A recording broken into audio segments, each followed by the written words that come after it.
And you're welcome back. It's time now to look at the newspapers and some of the headlines for you. We start off with the Daily Guide newspaper this morning, and it has the big story of the embattled or former Water and Sanitation Minister, Cecilia Dapaahs, and it says, return Cecilia Dapaahs cash, court orders Office of the Special Prosecutor.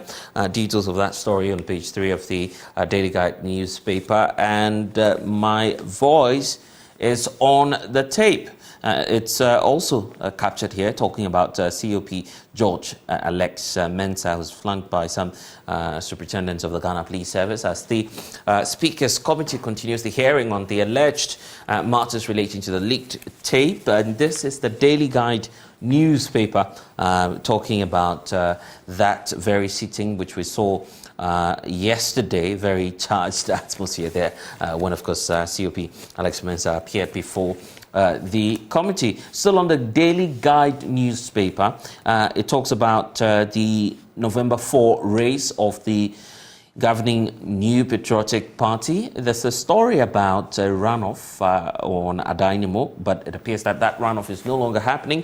So the Daily Guide is simply reaffirming the fact that Adainimo is joining the November 4 race without a tiebreaker election, which was scheduled for this weekend because the other contender, the Honorable Wachejako, is pulling out of the race, citing some legal issues and the decision of the council to reform the rules ahead of that contest. So now we have a full set of 5. Dr. Mahmoud Bawumia, Kennedy Ejapong, and the former Trade and Industry Minister, Alan Kojo-Tremanting, will be in the race. Former Greek Minister, Dr. Kutu Free, is also in the race, as well as Adainimo, who is now sailing through to be making up that complete 5 that will contest come November 4. Still on the Daily Guide newspaper, let's strengthen ties to combat terrorism. The Daily Guide appears to have some stories on violent extremism, which is confronting the nation, and some dialogue which has been taking place throughout the week regarding Ghana's security and making sure that things are on track. So it's not just the Daily Guide newspaper that's talking about that big story about Cecilia Dapaahs. There's also the Finder newspaper, because the Finder newspaper captures this way: return Dapaahs monies in 7 days.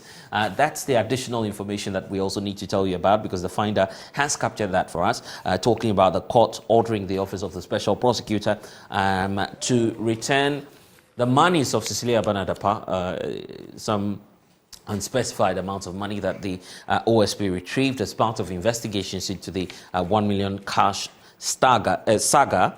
And the Finder newspaper is also talking about that. So the Finder newspaper talks about the fact that the OSP disagrees with the findings of the court as well, says that he will be fighting that decision of the court.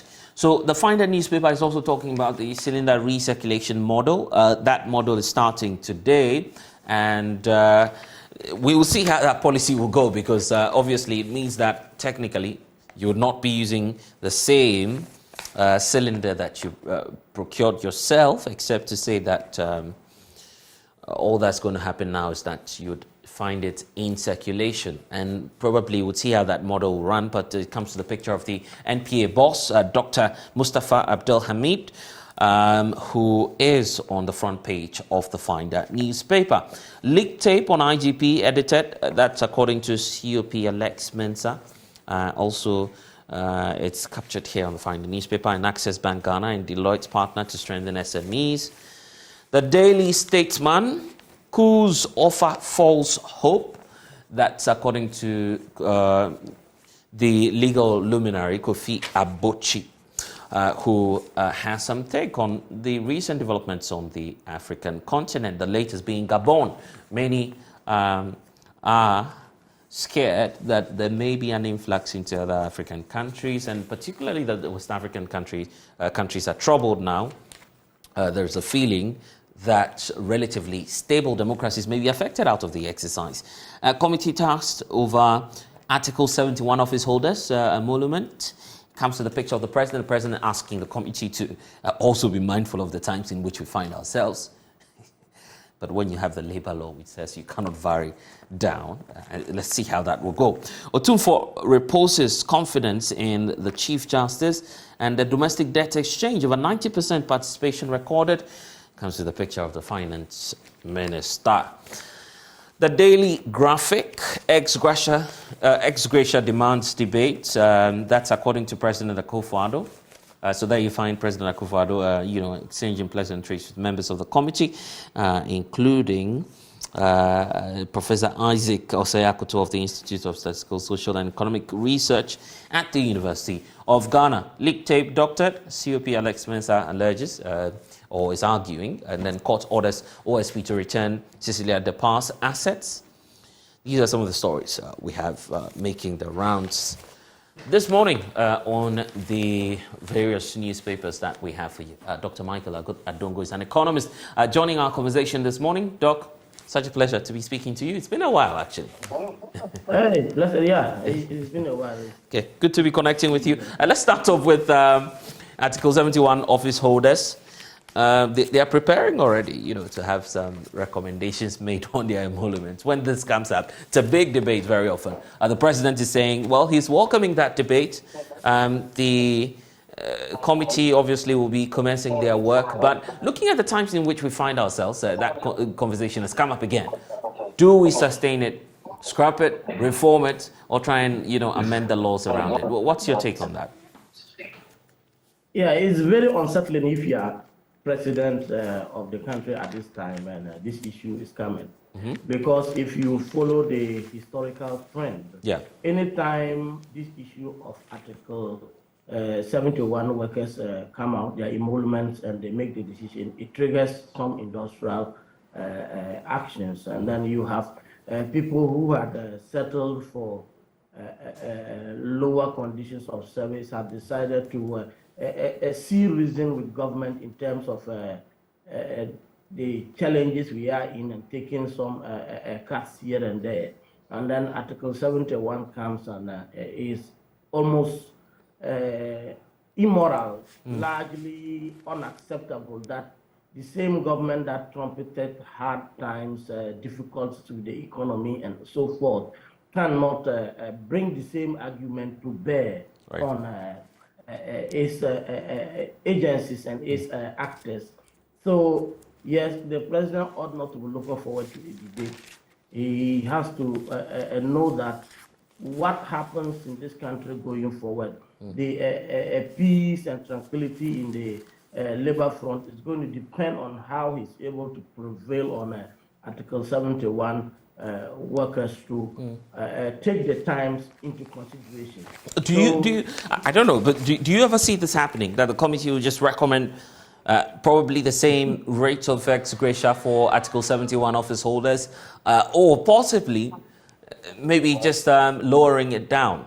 Some say there's a legal impediment there. You cannot bring down, the salaries from the next base. So it's always going to go up, by the way. Yes, definitely. That is the legal law. You cannot make somebody worse off in terms of his emoluments. I think what the option that remains for the president or any other actor is to prevail on these office holders using backdoor channels to try to tell them that these are difficult times and we want you to lead by setting an example, and then telling Ghanaians that we cannot do business as usual and then take some cuts. But I don't see that happening because if you look at the true realities that are currently prevailing in the country, and while some are struggling to keep their monies in the bank to get just a penny or two here to spend, others have it stuck under their beds. So how are you going to convince others in the Article 71 category that are currently not in government that yes, it is still in the interest of Ghana to go in for a cut. So the gesturing and the posturing of the president doesn't I see. and here's the thing. Fortunate to be having you because you are a development economist. So you kind of appreciate the toll, the impact of ex gratia on developing economies such as Ghana. Really, and let's have a dispassionate argument. Are we saying that we can't pay these MPs, we can't pay these politicians?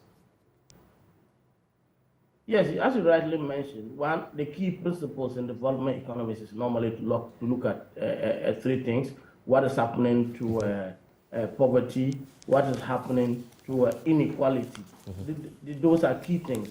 And if you look at the ex gratia issue now, it underpins the level of inequality in Ghana, where a huge proportion of the labor force is paid peanuts, and those in government are actually rewarded with bounty emoluments and allowances here and there. And there is no way to say that this does not underscore the disproportionate arrangements within our incentive structure in the country. Therefore, yes, from the angle of development economics, I say yes, it underscores our inequality. But it also tends to bring to bear what you normally would say is the wage burden on government. That a government that spends a significant chunk of resources paying emoluments also have to deal with a huge proportion of it coming from politicians who have campaigned to serve the people.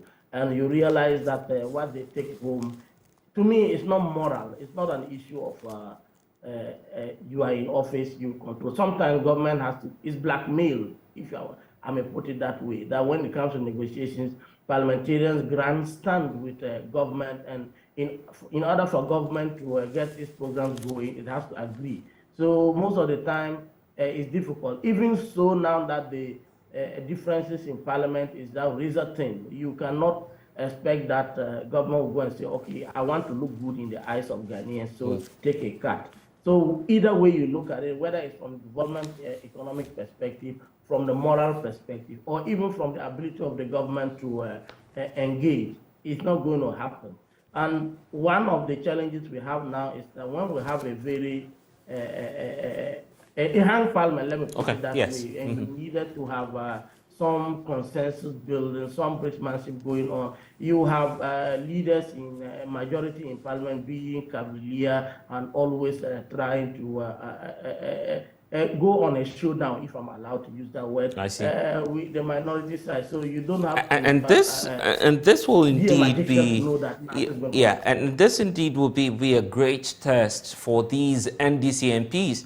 The flag bearer of the NDC, John Mahama, indicating that, well, he's not going to work with that plan.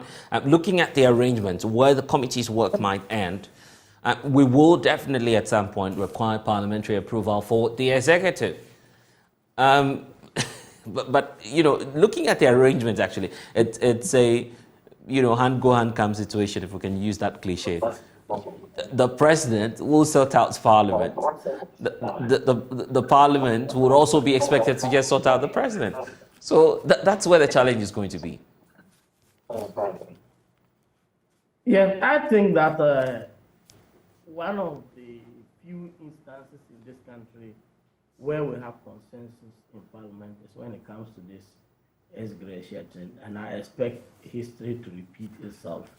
It's going to be a show of democracy, a show of national interest, a show of cordiality and collegiality when it comes to this issue. President Mahama, yes, made some very interesting proposals, but as it stands now, the law is the law, and to implement that, you need a lot of goodwill and willingness of the MPs and other actors to come on board. Unfortunately, President Akufo-Addo is not that kind of person. I think that he hasn't got that chemistry with his own members of parliament, let alone the minority. And then, hey, look at it. You have a government that has been practicing more or less, I say it's one of the most nepotistic friends and family governments we have had in the history of this country. So what is left for the minority MPs is what they can get through this glacier thing, because the sharing of the cake has been left to those working on the corridors of power and those who have connections. And the NDC MPs have constituents to go back to. If the government was a all-inclusive type, that whether you are in it or not, you have access to some resources and some opportunities to serve your constituents. Yes, you can expect the NDC MPs to play game and come on board. Okay. But here is the case: what they largely get now is their salary plus what they can get from this government by force. I don't expect them to budge when it comes to this, and I won't blame them if they do so. Okay, and the Daily Guide talking about the return of Cecilia Dapaahs cash. That's the order from the court to do that within 7 days. The OSP is promising a fight back, and he doesn't seem to be conceding after all. And after the findings were that the retrieval or the seizure of her assets were driven by emotions.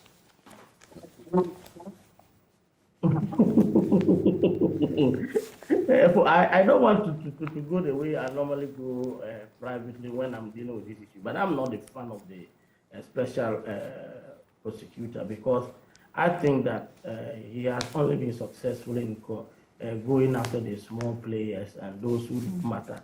And on issues like this, he tends to play the role of a cleaner rather than a prosecutor. I call in my friendly circles, I call him Mr. Kaplan. In the blacklist, when Mr. Reddington commits all this, Mrs. Kaplan that helps him clean the scene. And if you look at the DOJ issue following up after the procurement saga thing, which your network profoundly articulated and distributed, and this same person being able to go and file an ex parte injunction in court and wipe his accounts clean, it was disturbing. This thing is following a similar trend where you have Cecilia Dapaahs cash being returned on a flimsy technicality. I think it's the office of the special prosecutor we are talking about here, and it ought to have been aware of all the legal nuances as far as requesting custody of this cash is concerned.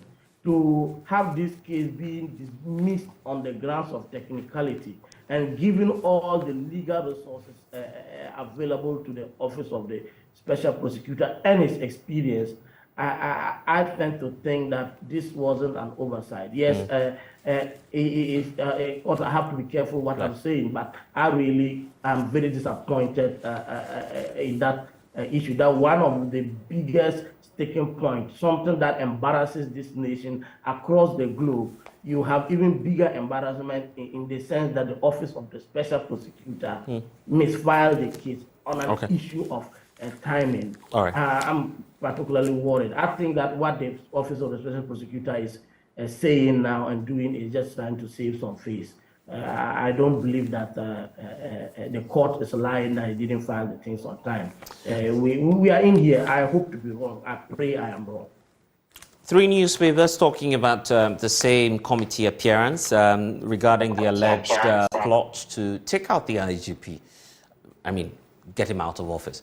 COP assessments are appearing before the committee indicating that, yes, that's his voice on the tape, except to say that he was having a private conversation with Bugri Nabu. So many shocking revelations there. The fact that from his rank, COP, it's obvious that you'd have to lobby for the job or the position of an IGP. Based on some of these revelations coming through, that suggests that we need some reforms in the police service. Yes, definitely. It's not only in the police service, but it has to do with even our management of institutions in the country, that the presidency is extremely powerful, and this power is now being leveraged and used to influence our very democracy. It's something that is disturbing.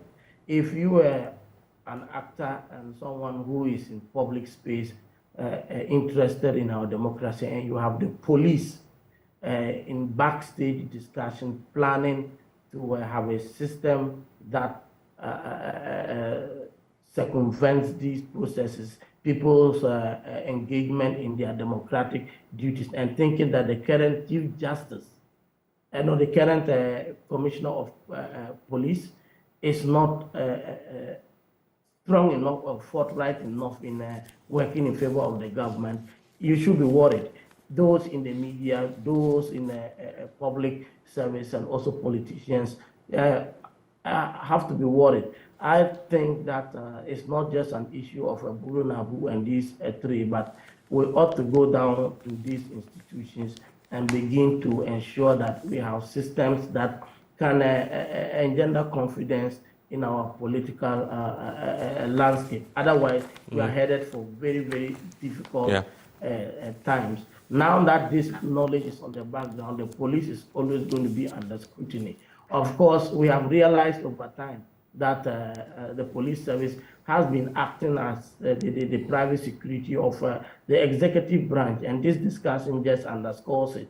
I am not going to go into the intricacies of whether Buri Nabu was recording it for evidence or whether the policemen said what they didn't say. If you look at the elements and snipers of the sound, you realize that there was some clandestine intentions involved, however difficult it is to prove them. And it tells us that we cannot rely on our police service to provide objective service to the people of this country. That is the period going forward. The Daily State. I will be thinking that bodies like the Peace Council, the National House of Peace, and other things must intervene so that we put in temporary measures that will allow people to have some trust in the police. Otherwise, we are going to see some resistance to police protocols and maneuvers, given the fact that the hierarchy of the police appears to think that occupying the office of the IGP is an opportunity to serve government, or is a responsibility and a call to work for the ruling party. It's not about serving Ghanaians. That thinking alone is very unsettling, and I would want Ghanaians to be more concerned about this.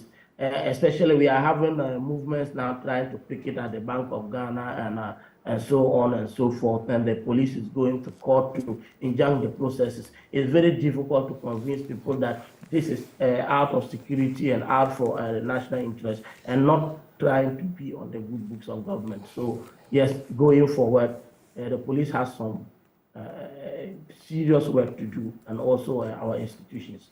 Kofi Abuchi is talking about the coups that we have spreading across the African continent. The Daily Statesman is capturing that on the front page. Coups offer false hope. We all know that, except to say that it's suggesting that the threats are coming closer and closer to relatively stable democracies such as Ghana.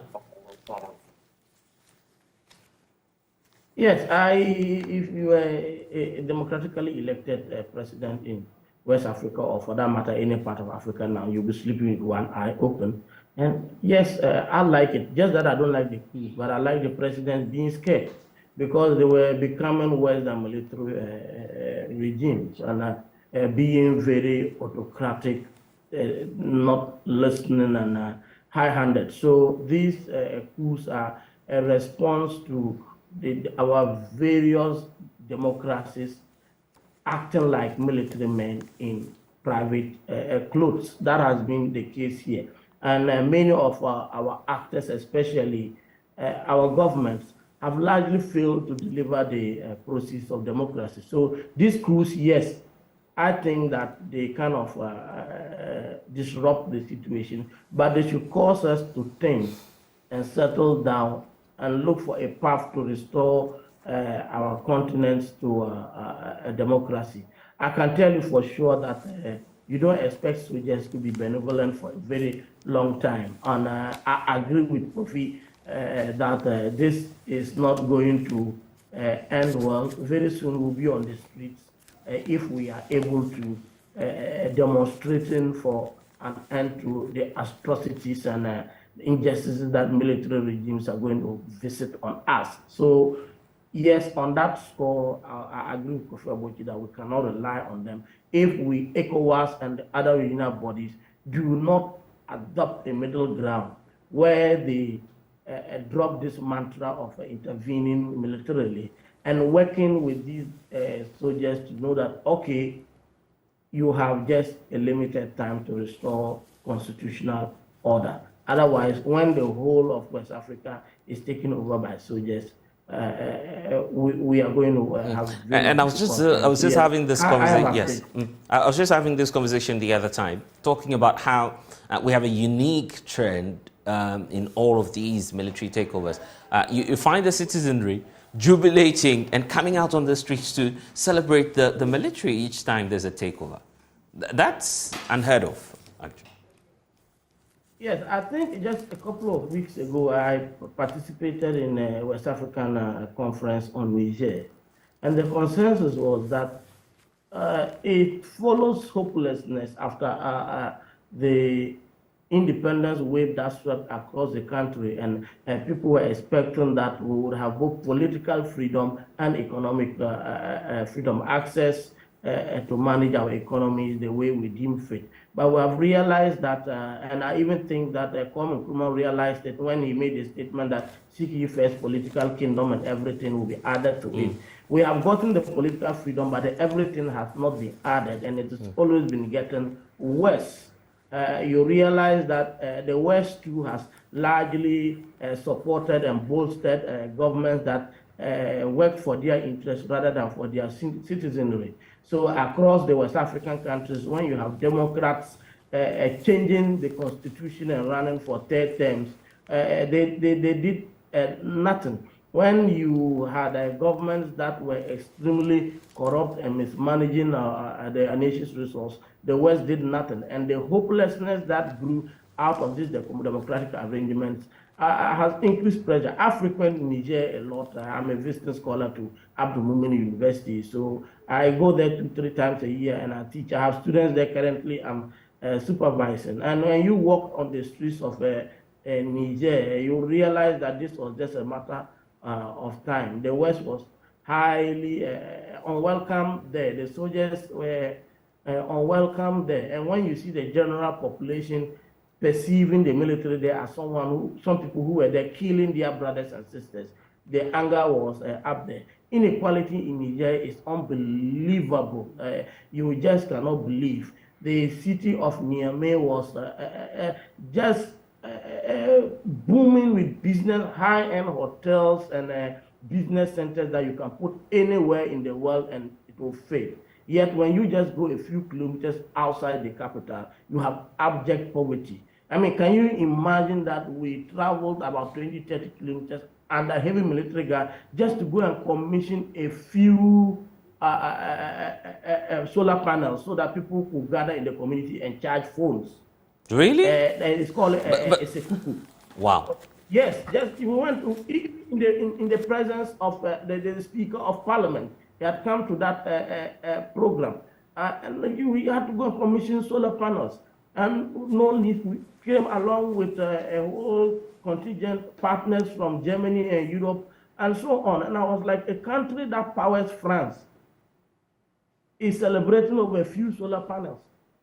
That is problematic and that is serious. So while somebody was in Niger taking all the electricity away, just a stone throw away, you don't have people having access to electricity, and that is extremely worrying. If you get to Niger and you see the way the country is, you're going to say that it was expected. It's normal that people are supporting the coup. Yeah. I see, Doc. Yeah.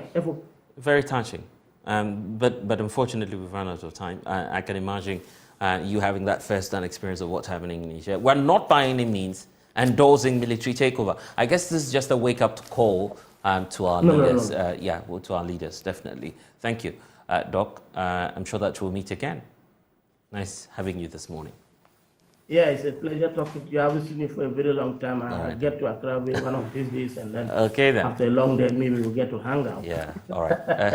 Dr. Adongo joining us, development economist, sharing his thoughts with us on the newspapers this morning on the AM show. Next is Prime Take. We're speaking to Dr. Nyaho Tamaklo. He speaks about football and others in terms of his passion. Muftar Nabila will be doing that conversation shortly. Please stay.